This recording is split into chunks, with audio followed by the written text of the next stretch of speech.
Hello friend, मैं सुनील शुक्ला आप लोगों का एक बार फिर से इस इकोनॉमिक्स की जर्नी में स्वागत करता हूं। इसके पूर्व में मेरे 8 लेक्चर और हो चुके हैं। जो पहली बार इस क्लास में हमसे कनेक्ट हो रहे हैं वो पहले उन क्लास को जाकर देख लें, जिससे इस क्लास में वो अच्छे से कनेक्ट होकर और बेहतर ढंग से समझ अपनी विकसित कर पाएंगे।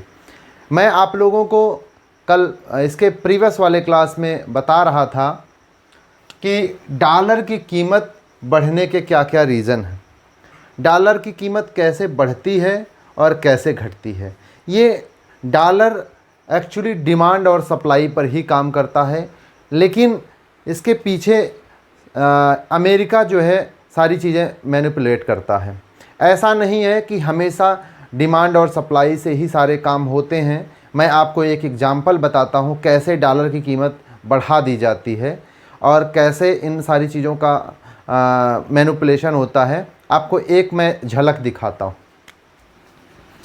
जैसे आपने देखा होगा कि ये गल्फ़ की कंट्रियाँ हैं, ठीक है।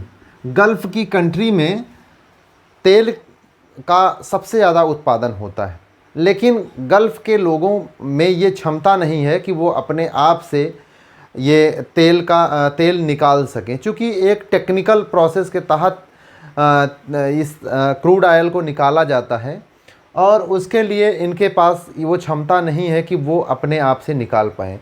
तो इसमें अमेरिका का दखल हर जगह होता है जहाँ वो कुछ महत्वपूर्ण चीज़ें हों और वहाँ पे अमेरिका ना हो, ऐसा संभव नहीं है।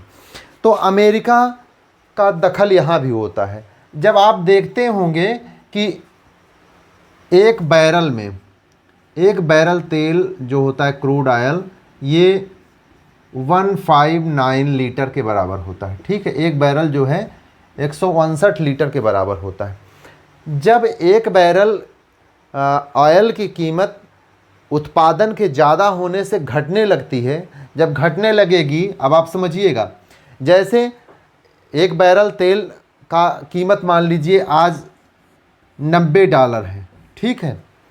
अब ये धीरे धीरे उत्पादन जैसे बढ़ाया जाए, मार्केट का ये रूल है कि जिस चीज़ का उत्पादन ज़्यादा होने लगेगा डिमांड कम हो जाएगी। जैसे उत्पादन बहुत ज़्यादा होने लगे और डिमांड कम हो जाए तो उसकी कीमत गिर जाती है। तो वही जैसे अगर क्रूड ऑयल का उत्पादन बहुत ज़ोरों से होने लगे, बहुत ज़्यादा होने लगे, तो ये जो $90 है इससे घट जाएगा। अब लेकिन अमेरिका कैसे मैनिपुलेट करता है सारी चीज़ों को, होता ये है कि जैसे ये उत्पादन है, जब वो रेट गिरने लगता है इसका क्रूड ऑयल का, तो वो क्या करते हैं, उत्पादन को रोक देते हैं।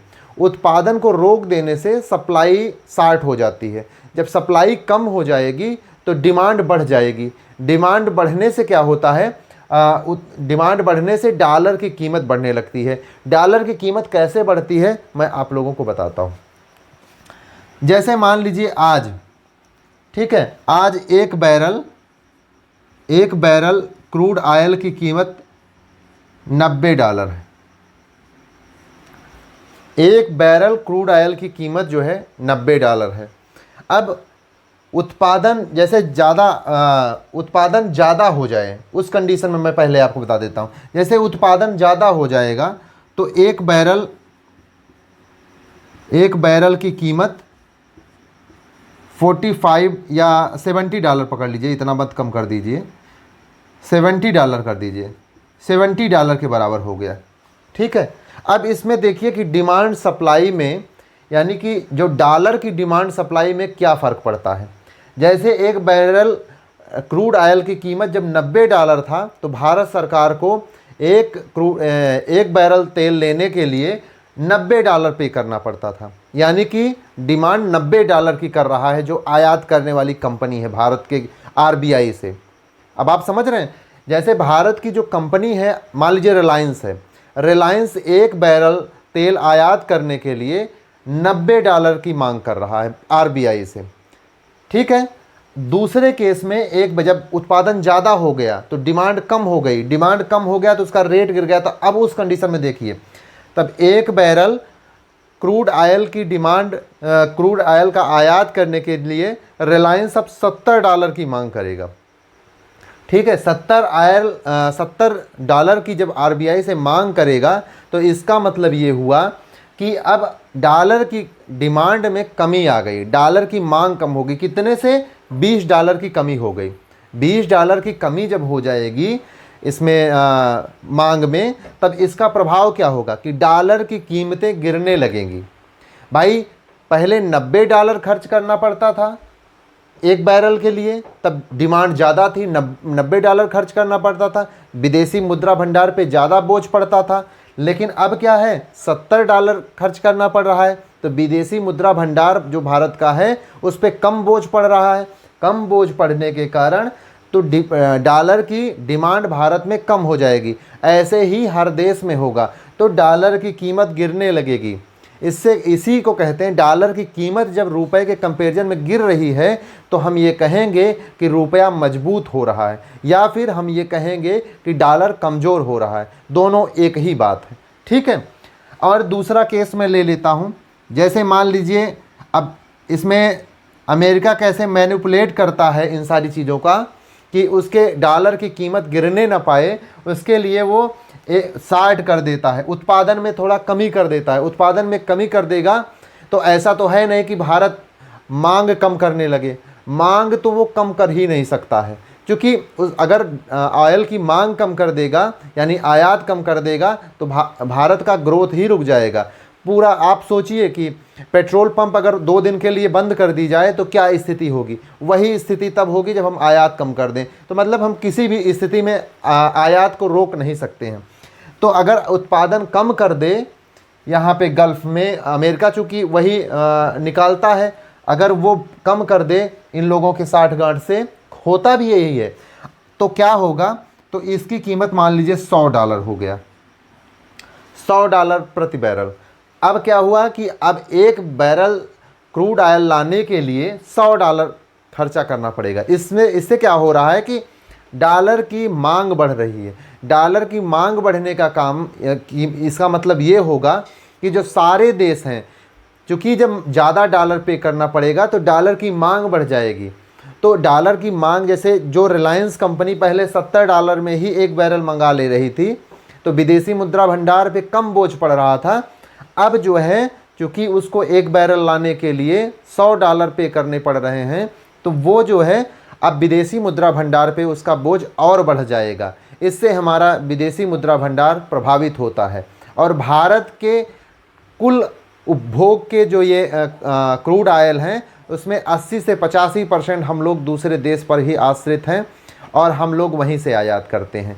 तो ये हमारे लिए बहुत ही नेगेटिव साइन है। हम लोग 80 से 85% जो है आयात करते हैं, ये इसका बोझ हमारे विदेशी मुद्रा भंडार पे बहुत ज़्यादा पड़ता है। अब आप समझिए कि अमेरिका यानी कि अमेरिकन जो ये सिस्टम है इसका कैसे मैनिपुलेशन करता है, कैसे हम लोगों का शोषण किया गया पहले से भी और लगातार किया जा रहा है। मैं एक झलक आपको दिखाता हूँ कि इसमें कैसे होता है। ठीक है, देखिए अब मैं इस चीज़ को बहुत अच्छे से बताऊंगा कि डॉलर की कीमत कैसे तय की गई रुपए के कंपैरिजन में, या ये जो हमारी मुद्राएं हैं पूरे विश्व की, इनको कैसे कैसे जो है ये तय किया गया कि कौन किसकी कितनी जो है डॉलर के कंपैरिजन में कितना वैल्यू होगा। ये जो वैल्यूएशन है इसको कैसे तय किया गया, तो इसको मैं थोड़ा, चूँकि जब टॉपिक आएगा तो मैं उसमें ज़्यादा अच्छे से बताऊँगा, लेकिन मैं थोड़ा सा आपको बताता हूँ। जैसे आप सोचिए कि क्या हमारी इतनी कमज़ोर है मुद्रा कि हम इनके $80 के 80 रुपया $1 के लिए दें। देखिए ये जो रुपया और डॉलर तय होता है, परचेज पावर जो क्षमता होती है, क्रय शक्ति क्षमता के आधार पर तय होता है। जैसे मान लीजिए हमारे देश में 1 किलो सेब खरीदने में $60 खर्च होता है और अमेरिका में 1 किलो सेब खरीदने में $2 खर्च होता है। तो इसका मतलब ये हुआ कि हमारा 30 रुपया उनके 1 डॉलर के बराबर है, लेकिन ऐसा उन लोगों ने नहीं किया। परचेज पावर जो क्षमता होती है उसके आधार पर उन्होंने डॉलर की कीमत को नहीं तय किया, उन्होंने इसको पूरी तरह से मैनिपुलेट किया। और क्यों किया, मैं उनको क्या फ़ायदा होता है मैं एक बार आपको बताता हूँ, तब आप समझ जाएंगे कि उन्होंने डॉलर की कीमत को हम ऊपर क्यों रखा, जो क्षमता है उसकी उससे ज़्यादा क्यों रखा। ठीक है, देखिए जैसे आपने देखा होगा कि दिल्ली, नोएडा, गुड़गांव, मतलब जो दिल्ली एनसीआर का क्षेत्र है, वहाँ पर जो विदेशी कंपनियां हैं उनके जो कॉल सेंटर हैं वो यहाँ पे खूब छाए हुए हैं, खूब भरे पड़े हैं। वो क्यों पड़े हुए हैं, अब उसकी आप सारी बात समझें। इसके लिए मैं एक चीज़ बताता हूँ कि जैसे प्रति व्यक्ति आय जो है अमेरिका की तकरीबन 50 हजार से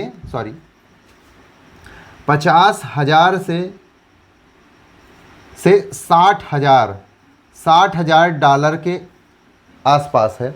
मतलब प्रति व्यक्ति जो है 50 से 60 हजार डॉलर कमाता है एनुअल। ठीक है, अब आप सोचिए कि यहाँ पे इसमें इसका मतलब ये हुआ कि एक आदमी 50 महीने का कितना पाएगा, तो समझिए कि 5,000 डॉलर। ठीक है, कि मतलब अमेरिकन व्यक्ति यदि कहीं पे काम करेगा तो मंथली उसका जो होगा तकरीबन 5,000 डॉलर पाएगा।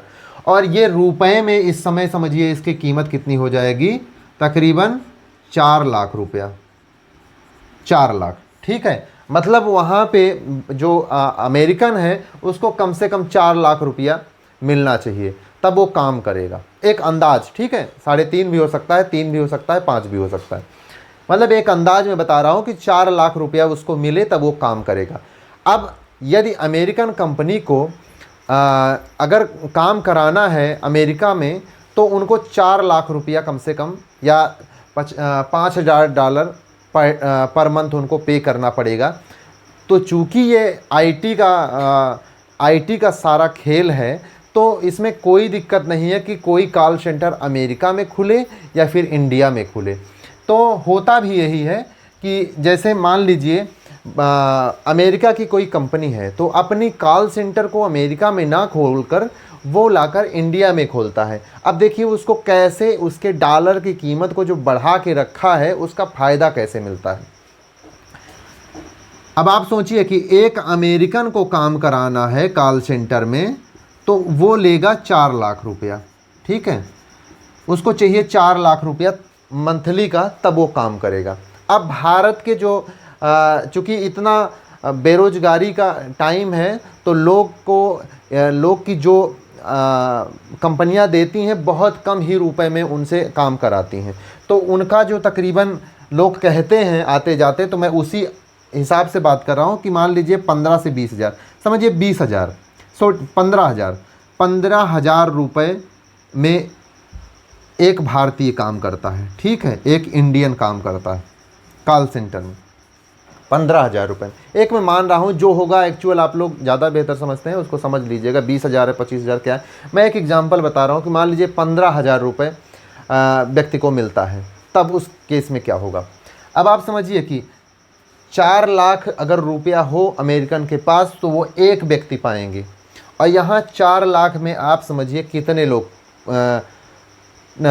लोग मिल जाएंगे। ठीक है, तो तकरीबन 27 से 28 कैलकुलेट कर लीजिएगा, 4 लाख को डिवाइड कर दीजिएगा 15,000 से, तब वो पता चल जाएगा तकरीबन 27-28 लोग आएंगे। बताइए, एक जहाँ पे उनको एक व्यक्ति मिल रहा था वो इंडिया में आ जाते हैं तो उनको 27 से 28 आदमी मिल जाता है। क्या हम लोग इतने कमज़ोर हैं? और क्या अमेरिका में बेरोज़गारी नहीं है? अमेरिका में बेरोज़गारी भी है और हम लोग इतने कमज़ोर भी नहीं हैं, लेकिन अमेरिका का जो ये अमेरिकन सिस्टम है जो पूरे वर्ल्ड इकॉनमी में डोमिनेंस करता है और उसकी बिना इच्छा शक्ति के एक पत्ता भी नहीं हिलता है। ऐसा माना जाता है, ऐसा कहा जाता है कि यदि अमेरिका को जुखाम होता है तो सारी दुनिया छींकने लगती है। इससे सीधा संबंध ये है कि अमेरिका सारी चीज़ों पर मैनिपुलेशन करता रहता है, सारी चीज़ें उसी के हिसाब से चलती हैं।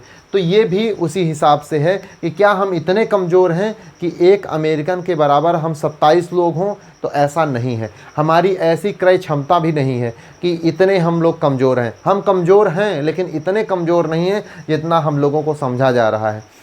और एक चीज़, ये 27 लोग काम करते हैं तो इससे इनको बहुत बड़ा फ़ायदा होता है। क्या हमारे पास भी ये क्षमता है कि हम अमेरिका में जाकर अपने, जैसे रिलायंस हुआ, अडानी ग्रुप हुआ, ये सारी कंपनियां जाकर अमेरिका में अपने कॉल सेंटर खोल सकें? ये क्षमता है? तो कभी नहीं, क्योंकि उनका तो 4 लाख है, वो पे करते करते इन लोगों का वो ख़त्म हो जाएगा, मतलब बहुत ज़्यादा इन्वेस्टमेंट हो जाएगा, जिससे काफ़ी दिक्कत होगी। वो दिक्कत क्यों होती है? वो सिर्फ डॉलर के मैनिपुलेशन के कारण होती है। जो डॉलर की कीमत जितनी होनी नहीं चाहिए थी उतनी बढ़ा दी गई है। अब आप देखेंगे परचेज पावर पैरिटी जो है, क्रय शक्ति क्षमता जो है, तकरीबन $1 जो बराबरी के आता है तकरीबन 21 रुपये के बराबर आता है। क्रय शक्ति क्षमता इस हिसाब से है। यही एक्चुअल रेट होना चाहिए था कि $1 21 रुपये के बराबर हो, यही क्रय शक्ति क्षमता है। और लेकिन इसके हिसाब से कुछ नहीं होता, क्योंकि डिमांड सप्लाई अपने हिसाब से अमेरिका बैलेंस कर लेता है। उसके एक नीति से सारी चीज़ें बिल्कुल से प्रभावित होने लगती हैं, और इस तरह से अमेरिका की पॉलिसी में चेंज से पूरा दुनिया प्रभावित होता है और सर से लेकर पैर तक पूरा प्रभावित होता है। तो वही कंडीशन यहाँ भी है कि हम होना तो चाहिए था $1 21 रुपये के बराबर, लेकिन एक्चुअल में ये स्थिति नहीं है।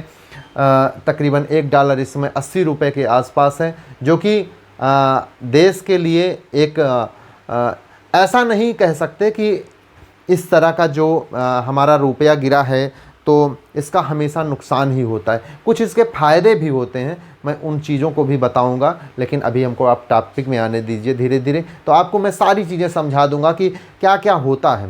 कि रुपए की कीमत यदि गिर जाए तब भी कहीं कहीं फ़ायदा होता है, और रुपए की कीमत बढ़ती है तो तब भी कहीं फ़ायदा होता है, कहीं फ़ायदा कहीं नुकसान। मतलब इकोनॉमिक्स में ये है कि टाइम का तकाजा है, समय का तकाजा है। किसी समय में वही चीज़ अच्छी हो जाएगी और किसी समय में वही चीज़ ख़राब हो जाएगी। जैसे आपने देखा होगा कि पीटी नेहरू साहब ने 1950 में जब ऋण की नीति अपनाई थी तो उस टाइम वही डिमांड था और वो सही था, लेकिन 1991 में आकर वही ऋण की नीति सबसे ख़राब नीति हो गई। तो ये समय का तकाजा होता है। इकोनॉमिक्स में कुछ भी ऐसा नहीं है कि जो कभी सही होता है और कभी गलत होता है, वो सिर्फ समय का खेल है। कभी समय पर वो चीज़ अच्छी हो जाती है और कभी वही ख़राब हो जाती है। हम आपको आगे बताते हैं। ये कहा जाता है, कार्ल मार्क्स ने कहा था कि जो इकॉनमी है वो फ्रंट से लीड करती है, और जिसके पास इकॉनमी पे पर कब्जा है तो वो सारी दुनिया पर कब्जा कर सकता है। अब आप समझिए कि चाइना को सारे देश जो है उससे नफ़रत करते हैं, क्योंकि उसकी ग्रोथ को देखकर, और उसकी कुछ पॉलिसी भी ऐसी है, ऐसा नहीं है कि सिर्फ ग्रोथ को ही देखकर, लेकिन उसकी ग्रोथ को देखकर, चूँकि इन यूरोपियन कंट्री और अमेरिका की जो पॉलिसी है वो डोमिनेंस की पॉलिसी है, आगे बढ़ने की पॉलिसी है। आगे बढ़ने की पॉलिसी में यदि कोई दूसरा देश आगे जा रहा होता है तो चूँकि इनकी डोमिनेंस की पॉलिसी है तो आगे बढ़ने के लिए उससे नफ़रत भी करते हैं और उसको पीछे खींचने का भी काम करते हैं। लेकिन कार्ल मार्क्स ने जो कहा था कि इकॉनमी फ्रंट से लीड करती है, इससे मतलब ये है कि आप समझिए कि अमेरिका हमेशा चाहता है कि चाइना पीछे जाए, किसी तरह से पीछे जाए, और अमेरिका के कहने पर ही IMF सारे डिसीजन लेता है। लेकिन उसके बावजूद भी 2015 में IMF के द्वारा अमेरिकन करेंसी को जो है हार्ड करेंसी का वो दिया गया। ये क्यों दिया गया? क्योंकि इकॉनमी फ्रंट से लीड करती है। इकॉनमी जिसके कब्जे में है वो सारी चीज़ें उसके कब्जे में आती जाती हैं, तो इसलिए चाइना को उसके करेंसी को हार्ड करेंसी का दर्जा देना इन लोगों की मजबूरी बन गई थी। अब आप समझिए कि डॉलर की कीमत बढ़ना,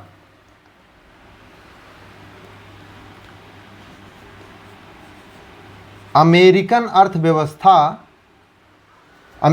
अर्थव्यवस्था जब आगे जाती है, यानी जब अमेरिकन अर्थव्यवस्था ऊपर जाएगी, ऊपर जाने से तात्पर्य क्या है कि वहाँ पे उसका ग्रोथ बढ़ने लगे, वहाँ पे उत्पादन, ग्रोथ का मतलब सीधा उत्पादन से होता है कि वहाँ की मार्केट का इंडिकेशन सब पॉजिटिव आने लगता है, तो जो फॉरेन पोर्टफोलियो इन्वेस्टर हैं वो अन्य देशों से जो उन्होंने पैसा लगा के रखा है वो वहाँ से पैसा इकट्ठा करके अमेरिकन मार्केट में चले जाते हैं, जिससे अमेरिका की मार्केट ग्रो होने लगती है। अमेरिका की मार्केट जब तरक्की पे होगी, आगे होगा, मतलब वहाँ जैसे सब कुछ सारे इंडिकेशन अच्छे होते दिखेंगे, तो वहाँ के जो डॉलर की कीमत है वो हमेशा बढ़ती जाएगी। एक इंडिकेशन आप समझिए, दो कारण हैं डॉलर के बढ़ने के, मुख्यतः दो कारण हैं डॉलर की कीमत बढ़ने के। एक कारण यह हो गया कि अमेरिकन अर्थव्यवस्था जब ऊपर जाएगी तब डॉलर की कीमत बढ़ेगी, और दूसरा रीजन है पेट्रोलियम यानी क्रूड ऑयल। ठीक है, क्रूड ऑयल जब क्रूड ऑयल की कीमत बढ़ेगी तब अमेरिका की इकॉनमी भी ग्रो करती है, अमेरिका बहुत तेज़ी से आगे भागने लगता है। अब आप समझिए, यहीं से आईआर का कॉन्सेप्ट आना शुरू हो जाएगा कि गल्फ़ कंट्री में जो सारी एक्टिविटी होती रहती हैं उनके पीछे और कुछ नहीं है, सिर्फ अमेरिकन इकॉनमी है। अमेरिकन इकॉनमी का बढ़ना, डॉलर की कीमत बढ़ना, डॉलर की कीमत बढ़ती है तो अमेरिका को बहुत फ़ायदा होता है, इसलिए वो सारे मैनिपुलेशन को करता है। अब क्या होता है कि क्रूड ऑयल की कीमत वो कभी नहीं चाहता है कि घटे, वो हमेशा चाहता है क्रूड ऑयल की कीमत बढ़ते रहें। इसमें यह होता है कि समझिए कि गल्फ़ कंट्री के अंदर सारे तेल हैं, लेकिन वो अपने तेल को जो है अपने करेंसी में व्यापार नहीं कर सकते हैं, बल्कि उनको डॉलर में ही व्यापार करना पड़ता है। ये उनकी क्षमताएं हैं, ये उनके लिमिटेशन को लगा के रखा गया है अमेरिकन मैनिपुलेशन के द्वारा। अमेरिका जो है सारी चीज़ों को घुमाता रहता है, तो उनके ऊपर ये सारी चीज़ें भी हैं। जैसे आप समझिए कि किस तरह से अमेरिका इन लोगों को घुमाता रहता है। आपने देखा होगा कि अमेरिका किसी भी युद्ध को गल्फ़ में जीतना नहीं चाहता है, कभी भी नहीं जीतना चाहता। जीत जाएगा तो सारी बातें ख़त्म हो जाएंगी। वो हमेशा चाहता है कि गल्फ़ में अशांति बनी रहे, और वो कैसे भी करके अशांत करता है, वहाँ पे पैसे खर्च करेगा, कुछ भी करके वो चाहता है गल्फ़ में अशांति बनी रहे। जैसे गल्फ़ की कंट्रियों में जब अशांति बनी रहेगी, एक दूसरे से लड़ाई चलती रहेगी, जैसे मान लीजिए ये इराक है या ईरान समझ लीजिए, ईरान और इराक को 10 साल तक लड़ाता रहा। अब इससे क्या होगा कि जब यहाँ पे लड़ाई चल रही है तो यहाँ उत्पादन कम होगा, यहाँ पे उत्पादन कम होगा तो, और चूँकि सारे देशों में उत्पादन का कार्य यही करता है मेनली, तो अगर दो देश निकल गए, यहाँ पे उत्पादन नहीं हो पा रहा लड़ाई झगड़ा के कारण, तो इन देशों में जो उत्पादन हो रहा है उसकी कीमत बढ़ जाएगी। उसकी कीमत बढ़ने से अमेरिकन इकॉनमी ग्रो करने लगेगी और डॉलर की कीमत बढ़ती चली जाएगी। अमेरिका चाहता ही तो यही है, मतलब वो कभी नहीं चाहेगा कि ये गल्फ़ के देश शांत हो जाएं। शांत हो जाएंगे तो उसकी इकॉनमी हमेशा डाउन होती जाएगी। ये अमेरिका की इकॉनमी के लिए गलत इंडिकेशन होगा, इसलिए वो हमेशा चाहता है कि गल्फ़ की कंट्रियां लड़ती रहें, एक दूसरे से लड़ती रहेंगी तो उत्पादन में शार्ट होगा, उत्पादन में कमी होने से डिमांड बढ़ जाएगा, डिमांड बढ़ने से डॉलर की कीमत बढ़ जाएगी, डॉलर की कीमत बढ़ती है तो अमेरिकन अर्थव्यवस्था आगे ग्रो करने लगेगी।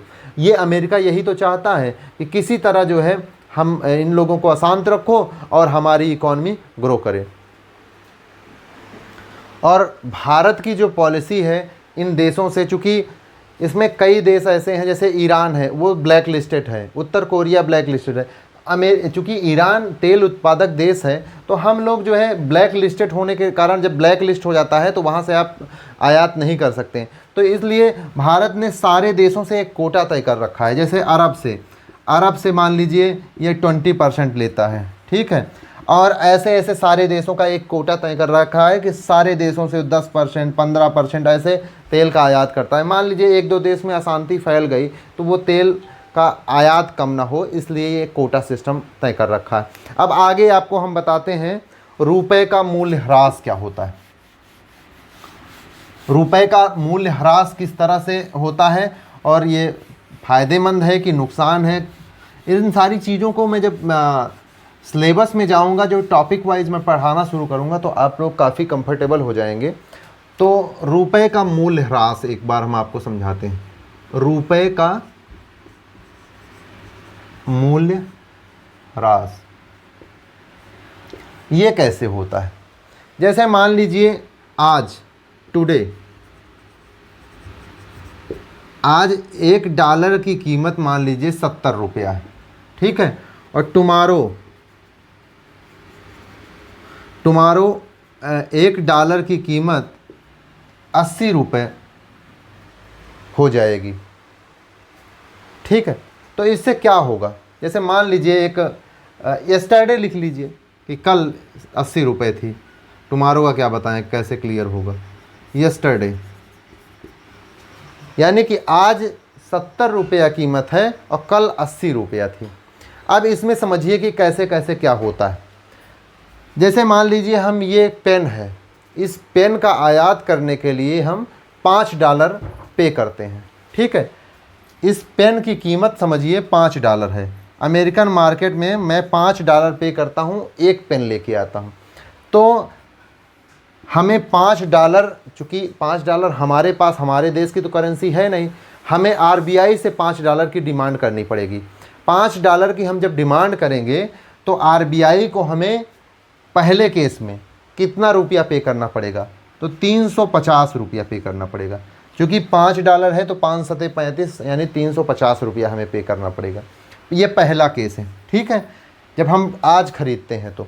और कल देखते हैं तो हमारा कितना रहता है? डॉलर में कीमत कुछ भी नहीं बदली। अमेरिका ने जो रेट तय कर रखा था इस पेन का, वो आज भी वही है और कल भी वही था। लेकिन अब समझिए कि उनके मूल्य ह्रास से इस पेन की कीमत किस प्रकार से बढ़ती है। $5 आज भी उसकी कीमत है अमेरिकन मार्केट में, लेकिन चूंकि मूल्य ह्रास हो गया है इसलिए हमें कितना रुपया पे करना पड़ेगा? 400। कैसे? अब चूंकि 80 हो गया है तो 8 पंचे 40 यानी 400 रुपये। यानी कि इसका मतलब क्या हुआ कि आज मुझे 350 रुपया पे करना है और इसके पहले अगर हम लेते तो हमें 400 रुपया पे करना पड़ता। यानी इस कंडीशन को हम क्या कहेंगे कि चूँकि 50 रुपये ज़्यादा पे करना पड़ता था कल जो है, जब रिवर्स हम इसको ले रहे हैं तब, तो इसका मतलब ये है कि हमारा जो है कल के कंपैरिजन में आज मूल्य वृद्धि हुआ है, लेकिन कल जो है मूल्य ह्रास हुआ था। कितने से? आप इस चीज़ को समझ पा रहे होंगे, ठीक है। ये होता है मूल्य ह्रास। और इसको जब हम टॉपिक में चलेंगे तो और अच्छे से समझाएंगे कि इनके फ़ायदे क्या हैं और नुकसान क्या हैं। मैं फ़ायदे की बात आपको थोड़ा सा बताता हूँ कि आप देखें कि मूल्य ह्रास के फ़ायदे मैं आपको बता दूँ। मूल्य ह्रास के क्या फ़ायदे हैं? यानी कि $1 की कीमत मान लीजिए 70 रुपया है तब, और $1 की कीमत जब 80 हो गई तब। 80 होने का मतलब क्या है कि अब 80 रुपये में $1 मिल रहा है और 70 रुपये में $1 पहले मिल रहा था। तो इसमें मतलब कि रुपए की मुद्रा, रुपया जो है ह्रास की तरफ गया है, रुपए का प्राइस घट गया है डॉलर के कंपैरिजन में। तो अब समझिए कि इसमें क्या फ़ायदे होते हैं भारत सरकार को। यानी कि इससे निर्यात बढ़ता है। निर्यात कैसे बढ़ता है मैं आपको ये चीज़ समझाता हूँ। ये चीज़ आप समझ जाएंगे तो आपको ये समझ में आने लगेगा। जब रुपया कमज़ोर होता है डॉलर के मुकाबले, तब हमारा निर्यात बढ़ने लगता है। वो कैसे बढ़ने लगता है? जैसे आप समझिए कि एक पेन है, एक पेन में को मैं 10 रुपये में बेचता हूँ तो हमें 2 रुपये का प्रॉफिट होता है, ठीक है। पहले मैं जब एक पेन को 10 रुपये में बेचता हूँ तो 2 रुपया मुझे फ़ायदा होता है। तो $1 में मैं पहले पेन भेजता था 7 पेन, ठीक है। $1 जब 70 रुपये के बराबर था तो मैं पहले $1 में 7 पेन भेजता था, 7 पेन। अब क्या हुआ, चूँकि 80 रुपये में हो गया तो हम $1 में 8 पेन बेचने लगेंगे, 8 पेन। फ़ायदा तो हमारा नहीं घटा, एक पेन पे 2 ही रुपया मिल रहा है। लेकिन अब क्या हुआ कि जो अमेरिकन बैठा हुआ है उसको पहले $1 में 7 पेन मिल रहा था, अब उसको हम बताएंगे कि $1 में 8 पेन आपको मिल रहा है। तो वहाँ के लोगों के अंदर ये चीज़ आ जाएगा कि ये एक पेन एक्स्ट्रा मिल रहा है हमें, तो वो उसका जो है उपभोग बढ़ा देंगे, क्योंकि उनको सस्ता मिलने लगेगा, सस्ता मिलने से उसकी मांग बढ़ने लगेगी। तो ये सारी चीज़ें होती हैं कि हमारा निर्यात बढ़ने लगेगा। या फिर हम ये भी कर सकते हैं कि 7 ही पेन भेजें, हमको थोड़ा ज़्यादा प्रॉफिट होने लगे, ऐसी भी कंडीशन बन सकती है। कुल मिला के आप समझ लिए होंगे कि एक पेन ये 10 रुपये का है, तो मैं 10 रुपये का बेचता हूँ तो मुझे 2 रुपया प्रॉफिट मिलता है। तो मैं $1 में पहले 7 पेन देता था, अब $1 में 8 पेन देने लगा, तब भी फ़ायदा हमारा एक पेन पे 2 रुपया ही है। लेकिन हुआ क्या कि अमेरिकन को एक पेन एक्स्ट्रा मिलने लगा, तो उनको ये ऑफ़र जैसा लगेगा और उसका उपभोग बढ़ा देंगे वो। तो हमें चूँकि मूल्य वहाँ पे विदेशी मार्केट में सस्ता हो जाने के कारण हमारे वस्तुओं का मांग बढ़ जाएगा, मांग बढ़ने से निर्यात बढ़ेगा। या फिर हमको 7 पेन ही देना है तो हम अपना प्रॉफिट बढ़ा सकते हैं, वो तो डिपेंड करता है मार्केट के हिसाब से। ठीक है, मूल्य ह्रास के ये फ़ायदे हैं। अब हम आगे आपको टॉपिक बताते हैं। भारत की जो पॉलिसी रही है ग्रोथ और व्यापार को लेकर, विदेशी व्यापार को लेकर, वो पॉलिसी में थोड़ा समझाता हूँ, चूँकि इन सारी चीज़ों का यूज होता रहेगा, आपके चूँकि कॉन्सेप्ट दिमाग में जाना चाहिए, मैं बताता हूँ। जैसे ये मान लीजिए ट्रेन है, ट्रेन का ये है इंजन, ठीक है, और ये हैं इसकी बोगियाँ, बोगी। तो हमारे यहाँ के जो इकोनॉमिक्स के जानकार लोग हैं, उनकी पॉलिसी एसी केबिन में बैठ के बनती है। यानी कि जो हमारा योजना आयोग था, तो वो नीचे से ऊपर काम नहीं करता था, जैसा कि अब नीति आयोग कर रहा है। वो ऊपर से नीचे काम करता था। वो ऊपर योजनाएं बना देते थे, उसके बाद नीचे की तरफ बिखेर देते थे। तो नीचे लोगों की क्या ज़रूरत है उस चीज़ को उनको पता ही नहीं रहता था, लेकिन नीति बन गई। अब नीति ऐसे बन जाती थी जैसे यूपी है, यूपी में किस चीज़ की डिमांड है उनको वहाँ बैठे नहीं पता है। वो यहाँ के लिए, जैसे मान लीजिए अमेठी है, अमेठी में बाढ़ नियंत्रण के लिए कोई पॉलिसी बना के भेज दी। यहाँ पे नदी ही नहीं है, यहाँ पे बाढ़ आने की कोई संभावना नहीं है। वहाँ से पता लगे एसी में बैठ के यहाँ पे हर जगह के लिए बाढ़ नियंत्रण के बारे में बन रहा था, तो यहाँ के लिए भी इन्होंने भेज दिया, कुछ पैसा यहाँ के लिए भेज दिया, फिर पैसा वो रिफ़ंड जाएगा। मतलब बिल्कुल टाइम वेस्ट होता था। ऊपर से जब नीचे योजनाएं बनती थी तो ये एकदम से बेकार सिस्टम था। इसीलिए योजना आयोग को छोड़ के नीति आयोग की तरफ हम लोग गए कि नीचे से जो रिपोर्ट है वो जाती है और ऊपर फिर जाकर उसकी योजनाएं तैयार होती हैं। तो ये एक अच्छा तरीका है। तो हमारे यहाँ कैसे हमारा सिस्टम चलता था, हमारी जो इकोनॉमिक्स की गति थी, ये ट्रेन थी, ये किस तरह से चलती थी, ये किस कल्पना पे चलती थी, हम आपको बताते हैं। हम जो है ग्रोथ को अपना इंजन बताते थे। ग्रोथ, हम ग्रोथ को अपना इंजन मानते थे। अब 2004-2005 से हम लोगों ने इस पॉलिसी को चेंज किया है। बोगी को हम व्यापार मानते थे, जबकि ये सरासर गलत पॉलिसी है। पूरी दुनिया में ऐसी पॉलिसी को नहीं एक्सेप्ट किया जाता है। चाइना की पॉलिसी में आपको समझाता हूँ तो आप समझ जाएंगे। चाइना की पॉलिसी क्या है कि उसका इंजन जो है वो व्यापार है और उसका ग्रोथ जो है बोगी है। मतलब उसका कहना ये है कि यदि हम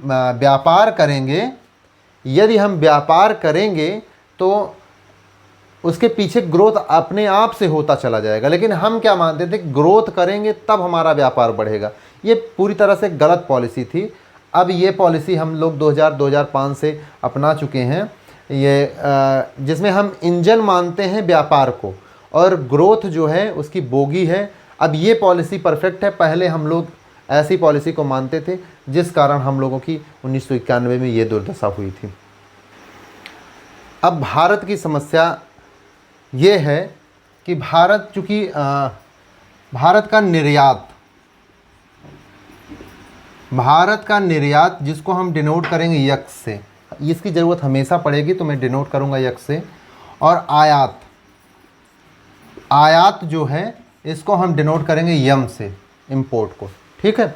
अब भारत की जो समस्या है वो क्या है कि भारत का निर्यात यानी एक्स माइनस वाई हमेशा निगेटिव है। इसका मतलब क्या हुआ कि निर्यात आयात से कम है। निर्यात जो है कम है आयात से, यानी कि आयात हम लोग ज़्यादा करते हैं, निर्यात हम लोगों का कम होता है। आयात से क्या होता है कि हमको डॉलर मिलता है, निर्यात से हमें क्या होता है, हमें डॉलर मिलता है। जैसे हम कहीं पे निर्यात करेंगे तो उसके एवरेज में हम डॉलर की मांग करेंगे उनसे, तो हमें वो डॉलर मिलेगा। डॉलर मिलने से हमारा विदेशी मुद्रा भंडार बढ़ता है। जब हम किसी चीज़ का आयात करते हैं तो हम उसके एवरेज में हम डॉलर का भुगतान करते हैं। डॉलर का भुगतान जब करते हैं तो हमारा विदेशी मुद्रा भंडार पे उसका असर होता है और हमारा विदेशी मुद्रा भंडार कम होता है। अब आप समझिए कि यदि ये हमारा निर्यात कम है, आयात ज़्यादा है, तो हमारा विदेशी मुद्रा भंडार कैसा होगा। और मैं आपको बताऊं, मज़े की बात यह है कि 15 से 18 बिलियन डॉलर, 15 से 18 बिलियन डॉलर प्रति माह व्यापार घाटा है। मतलब क्या है कि हम लोग आयात हमारा ज़्यादा है, निर्यात हम लोगों का कम है, और वो भी इतना कम है कि 15 से 18 बिलियन डॉलर के बराबर हमको प्रतिमाह पे करना पड़ता है। यानी कि इतना हमारा प्रतिमाह 15 से 18 बिलियन डॉलर हमारा विदेशी मुद्रा भंडार हमें हर महीने कम हो जाता है। तो ये हमारे देश के लिए बहुत बैड साइन है। तो एक संस्थाएं हैं, मूडी फिंच S4P, ये 3 संस्थाएं हैं जो रेटिंग करती हैं कि इकॉनमी कैसी है भारत की, भारत का व्यापार कैसा चल रहा है, कुछ इंडिकेशन को देखकर। तो ये इन्होंने जो हम लोगों को रेटिंग दिया है BBB निगेटिव दिया है, मतलब बहुत ख़राब स्थिति के बारे में बताया। वो ख़राब स्थिति आपको दिख भी रही है कि हमारा जो व्यापार घाटा है 15 से 18 बिलियन डॉलर प्रति माह निगेटिव में जाता है। यानी कि एक टाइम तो एकदम ख़त्म हो जाना चाहिए, और हमारा आयात कभी ज़्यादा, निर्यात कभी ज़्यादा ना रहा है। सिर्फ 72-73 और 72-73 और ये जो है हमारा व्यापार सिर्फ 1972-73 और 76-77 इसी विशेष कंडीशन के कारण यही 2 टाइम पे हमारा निर्यात आयात से ज़्यादा हो गया था। बाकी हम हमेशा निगेटिव में रहते, तब तो हमारा विदेशी मुद्रा भंडार ख़त्म हो जाना चाहिए था। लेकिन वो किन्हीं कारणों से हमारा विदेशी मुद्रा भंडार लगातार बढ़ता जा रहा है, और उसका रीज़न ये है, मैं आपको बताता हूँ किन रीज़न से जो है। हाँ, ये मूडी फिंच और S4P ये जो हमको रेटिंग देते हैं BBB निगेटिव का, तो इसमें भारत सरकार का कहना है कि ये लोग हमारे सारे इंडिकेशन अच्छे हैं। जैसे हमारा GDP भी लगातार बढ़ रहा है, हम 5वें नंबर की GDP हो गए हैं। हमारा जो है विदेशी मुद्रा भंडार तकरीबन 600 बिलियन डॉलर से ज़्यादा हो गया है, यानी उस स्थिति में भी मैं 4थे पोजीशन पे पहुंच गया हूं। और हमारा जो NRI के द्वारा भेजा गया रेवेन्यू है वो भी बहुत ज़्यादा है। लेकिन तब भी इनकी आदत है हमारा बुराई करने के लिए, तो इन लोगों ने तब हमें भी BBB निगेटिव इंडिकेशन दिया है। लेकिन ये सही नहीं है, ये जो देते हैं ये बहुत डीप में एनालिसिस करने के बाद देते हैं, क्योंकि मौजूदा जो सरकार होती है वो कभी अपनी बुराई को नहीं सह सकती है, और बुराई को चूँकि वो अगर उसकी बुराई फैलाई जाएगी तो उसकी सरकार नहीं रहेगी, इसलिए वो इन सारी चीज़ों का अपोज करते हैं।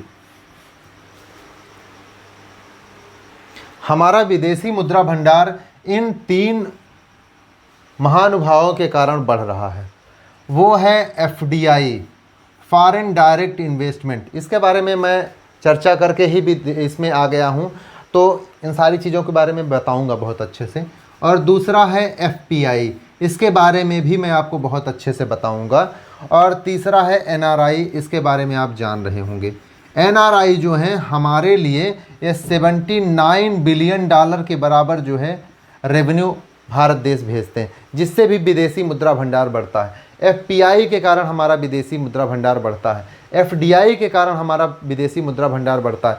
हमारा इसमें फर्स्ट पोजीशन है, और चाइना हमसे तकरीबन उसका 60 बिलियन डॉलर के आसपास है, वो सेकंड पोजीशन पे है। यानी कि हम NRI द्वारा भेजे गए रेवेन्यू में भारत देश सबसे अव्वल है।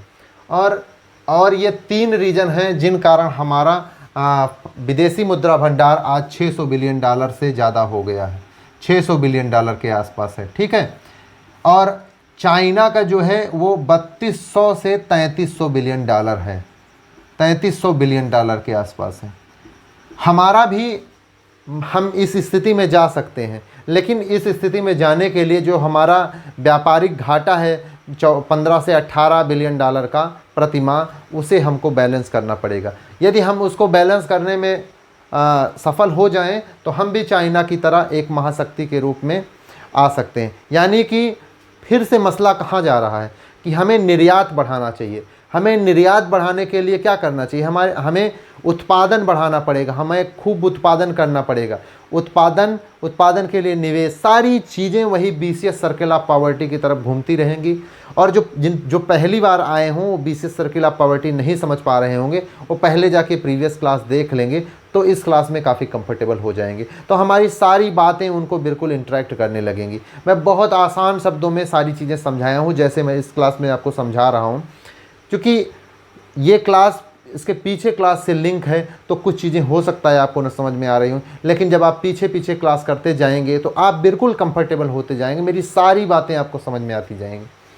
क्योंकि एक क्लास में ही सारे लेक्चर को नहीं दिया जा सकता, पूरी इकोनॉमिक्स नहीं पढ़ाया जा सकता है, क्योंकि इकोनॉमिक्स का लिंक होता है और लिंक वो हमेशा पीछे की क्लास से होगा। तो आप पीछे क्लास में जाके ज़रूर एक बार देखें।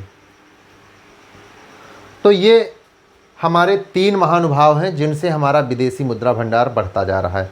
विदेशी मुद्रा भंडार हम लोगों का FDI, FPI और NRI के कारण बढ़ता जा रहा है। मैं अब आपको बताता हूं कि विदेशी मुद्रा भंडार को यदि हमें बढ़ाना है, यानी कि निर्यात को यदि हमें बढ़ाना है, आयात को कम करना है, तो उसके पीछे हमारी पॉलिसियाँ क्या रही हैं और कैसे कैसे उनका इम्प्लीमेंट हुआ है और उससे क्या हमको फ़ायदे नुकसान हुए हैं।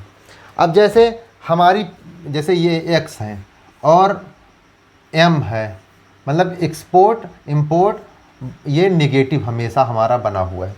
यदि हमें निर्यात को बढ़ाना है, आयात को कम करना है, यानी कि हम इसको ऐसे कर लें, निर्यात को बढ़ा दें, आयात को कम कर लें, तो ये पॉजिटिव हो जाएगा। यही हम लोगों की ज़रूरत है।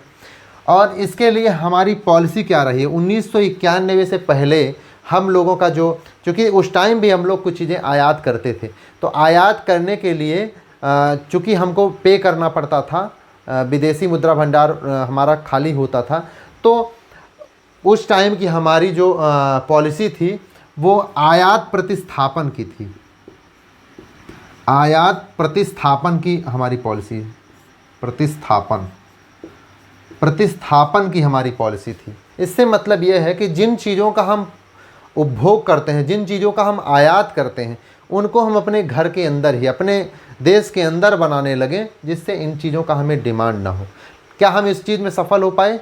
क्योंकि इस चीज़ में सफल होने के लिए तकनीक की ज़रूरत पड़ेगी। हम तकनीक में कभी आगे रहे नहीं, तो इसलिए ये हमारी पॉलिसी बिल्कुल फेल रही। ये 1991 यानी 1951 से 91 तक की हमारी पॉलिसी रही। ये जबकि फेल हो गई, तो हमारी 1991 से अब निर्यात प्रोत्साहन की पॉलिसी है। निर्यात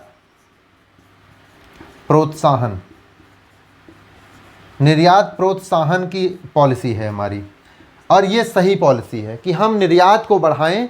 भाई आयात तो हमको जो करना है वो करेंगे, और वो करना ही पड़ेगा। जैसे हम तेल के बहुत बड़े आयातक हैं, तो हम तेल का उत्पादन नहीं कर सकते, उसका सब्स्टिट्यूट जब तक नहीं आता है तब तक हमको उसका आयात करना पड़ेगा। तो हम क्या करें, हम आयात को ना छोड़ें, आयात तो हमको करना पड़ेगा। क्या हम तेल को आयात करना बंद कर सकते हैं? ऐसा नहीं कर सकते। जब हम तेल का आयात बंद नहीं कर सकते हैं, तो हम कम से कम ये करें कि निर्यात को बढ़ाएं। निर्यात को बढ़ाने से हमारा निर्यात आयात से जब ज़्यादा हो जाएगा, तो हम जो हमारा व्यापारिक घाटा है प्रति माह का 15 से $18 बिलियन का, वो कम हो जाएगा या बराबर हो जाएगा या हमारा बढ़ने लगेगा। जब हम बढ़ने लगेंगे तो हम चाइना के कंपटीशन में आ जाएंगे और हम भी एशिया की महाशक्ति के रूप में यहाँ पे स्थापित होने लगेंगे। और तीसरी पॉलिसी है हमारी गोल्ड की, हम इसको थोड़ा सा लेट बताएंगे आपको। और चौथी पॉलिसी है अवमूल्यन की। अवमूल्यन, ये आगे के क्लासों में ये दोनों चीज़ मैं आपको बताऊंगा। ऐसा नहीं है कि भारत का निर्यात नहीं बढ़ रहा है, भारत का निर्यात बढ़ रहा है। कुछ क्षेत्रों में हम लोगों ने निर्यात बढ़ाया है। जैसे आपने सुना होगा कि हम लोग आईटी सेक्टर में बहुत आगे जा रहे हैं। तो आप कहीं भी देखें, अमेरिका में पूरे आईटी सेक्टर पे भारत का ही समझिए कब्जा है, भारत के ही लोग वहाँ पे बड़े बड़े शीर्ष स्थानों पे हैं। तो हम लोगों ने 70 बिलियन डॉलर के बराबर आईटी सेक्टर से रेवेन्यू जनरेट किया है। ये हमारा एनुअल है कि एनुअल हम लोग 70 बिलियन डॉलर के आसपास हम आईटी सेक्टर से भारत के लिए उत्पादन करते हैं। रेवेन्यू जो बाहर के लोग काम कर रहे हैं, मतलब आईटी सेक्टर का निर्यात करते हैं हम 70 बिलियन के डॉलर के बराबर। अब क्या हमारे पास ऑप्शन और क्या है कि हम जिससे अपने इसको संतुलित कर सकें, एक्सपोर्ट को बढ़ा सकें, आयात को कम कर सकें और ये इसको हम पॉजिटिव कर सकें। अब देखिए, एक्सपोर्ट को तो हम जो बढ़ाना है वो बढ़ाने की हमारी पॉलिसी है। क्या हम आयात घटा सकते हैं? अब जैसे हम लेते हैं, हम लोग आयात मुख्यतः किन चीज़ों का करते हैं? जैसे क्रूड ऑयल का करते हैं, क्रूड ऑयल, और दूसरा हम लोग करते हैं कोल का, कोयले का, और तीसरा हम करते हैं गोल्ड का। क्या हम इनमें से किसी को घटा सकते हैं? एक एक के बारे में हम लोग चर्चा करते हैं। क्रूड ऑयल का क्या हम उत्पादन या आयात जो है कम कर सकते हैं? उत्पादन तो हम बहुत कम करते हैं, आयात हम क्या कर सकते हैं कम, लेकिन हम इनको नहीं आयात कम कर सकते। इसका आयात कम करने का मतलब है देश का विकास रुक जाएगा। आप खुद सोचें कि 2 दिन के लिए अगर आपके आसपास की जो पेट्रोल पंप है अगर बंद कर दी जाए तो किस स्थिति में आ जाएंगे? तो वही स्थिति हम लोगों की होगी। अच्छा, हम लोग कुछ चीज़ें इसमें से आयात करते हैं, उसके बाद हम लोग जो है उसमें कुछ ऐसी चीज़ें हैं जैसे मोबियल बनाकर निर्यात भी करते हैं। कुछ मुझे फ़ायदा भी होता है इससे, आयात निर्यात ज़रूर होता है, लेकिन ज़्यादा मात्रा में हम लोग आयात ही करते हैं। कुल मिला के आप ये समझें। उसके बाद दूसरा है कोयला। जब तक इसका सब्स्टिट्यूट नहीं आता है तब तक हम इस पर निर्भर हैं। आगे की जो सरकारें हैं, आगे की जो हमारी पॉलिसी है वो इलेक्ट्रिक व्हीकल आने की है। इलेक्ट्रिक व्हीकल, ये सारी चीज़ें जब आती चली जाएंगी तो इसकी डिमांड कम हो जाएगी। तो हमारा जो आयात ये बहुत ज़्यादा इस पे होता है वो धीरे धीरे कम होगा, तब हम लोग एक अच्छी स्थिति में आएंगे। लेकिन चूँकि इकॉनमी में प्रेजेंट में क्या अच्छा है बुरा है इस चीज़ को आप समझ सकते हैं, भविष्य में क्या अच्छा और बुरा होगा इस चीज़ को समझना थोड़ा सा मुश्किल है, क्योंकि एक ही चीज़ कभी अच्छी हो जाती है और कभी बुरी हो जाती है। उस टाइम पे वो सारी चीज़ें डिपेंड होती हैं। अब कोयला, क्या हम कोयले के आयात को रोक सकते हैं? भारत में ज़्यादातर जो बिजली का उत्पादन होता है वो कोयले से होता है। बिजली का उत्पादन कई मेथड से होता है, लेकिन भारत में जो उत्पादन मेनली होता है वो कोयले से ही होता है। कोयला का उत्पादन भारत में भी होता है, लेकिन जिस क्वालिटी का कोयला हमको ज़रूरत है वो क्वालिटी का हमारे यहाँ कोयले का उत्पादन नहीं होता है। तो उस जिस कोयले की ज़रूरत हमें है उसका बहुत बड़ा हम इंपोर्ट करते हैं। तो ये हमारी बहुत बड़ी प्रॉब्लम है। अब धीरे धीरे इसका भी कुछ सब्स्टिट्यूट आएगा, जैसे सोलर पैनल से बिजली बनाना, ये सारी चीज़ें जब आगे ये सारी चीज़ें बढ़ेंगी तो इसका भी कुछ सब्स्टिट्यूट होगा, तब हम लोग अच्छी स्थिति में आएंगे। क्या गोल्ड के आयात को हम लोग कम कर सकते हैं? गोल्ड तो इतना महत्वपूर्ण चीज़ नहीं है, कम कर सकते हैं। सभी के विचार में आ रहा होगा भाई ये दोनों चीज़ तो इतनी महत्वपूर्ण है कि इसके बिना हम लोग नहीं कर सकते। क्या इसको कम कर सकते हैं? कम कर सकते हैं कि नहीं कर सकते हैं? मैं आपको कुछ चीज़ें बताता हूँ तो आप खुद डिसाइड करिएगा कि कम करें कि ना करें।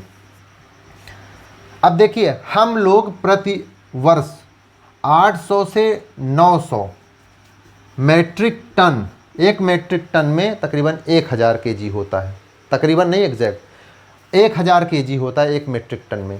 तो 800 से 900 मेट्रिक टन का हम लोग आयात करते हैं प्रति वर्ष, ठीक है। तो मतलब हम लोग बहुत बड़े आयातक देश हैं।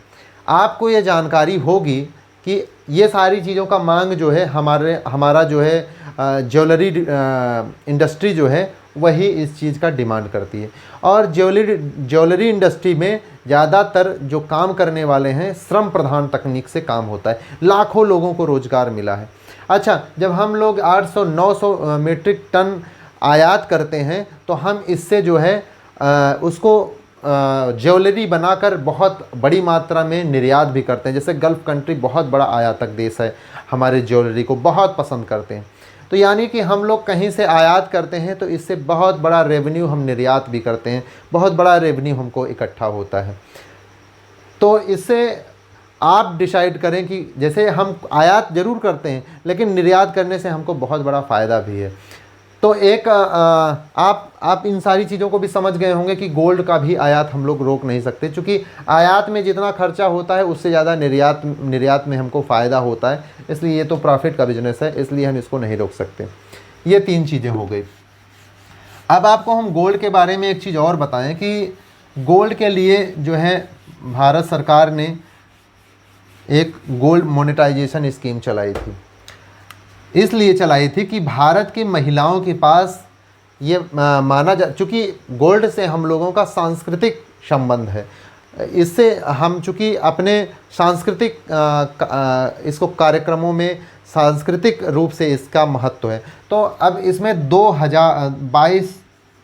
22,000 मीट्रिक टन हमारे पास सरकारी डेटा है कि 22,000 मीट्रिक टन हमारे महिलाओं के पास उपभोग में ये सारी चीज़ें हैं, इतना गोल्ड है उनके पास, जो कि 25 वर्ष के आयात के लिए सफिशिएंट है। जो हम 800-900 मीट्रिक टन का आयात करते हैं उस रेट से हम 25 वर्ष तक अपने देश से ही कंज्यूम कर सकते हैं, हमको विदेश से मंगाने की ज़रूरत ही नहीं पड़ेगी। लेकिन हमारे देश के जो लोग हैं वो इनका बहुत इमोशनल नाता है गोल्ड के साथ, तो वो इन सारी चीज़ों को ज्वेलरी इंडस्ट्री के लिए नहीं दे सकते हैं। भारत सरकार ने एक गोल्ड मोनेटाइजेशन स्कीम चलाई थी, गोल्ड मोनेटाइजेशन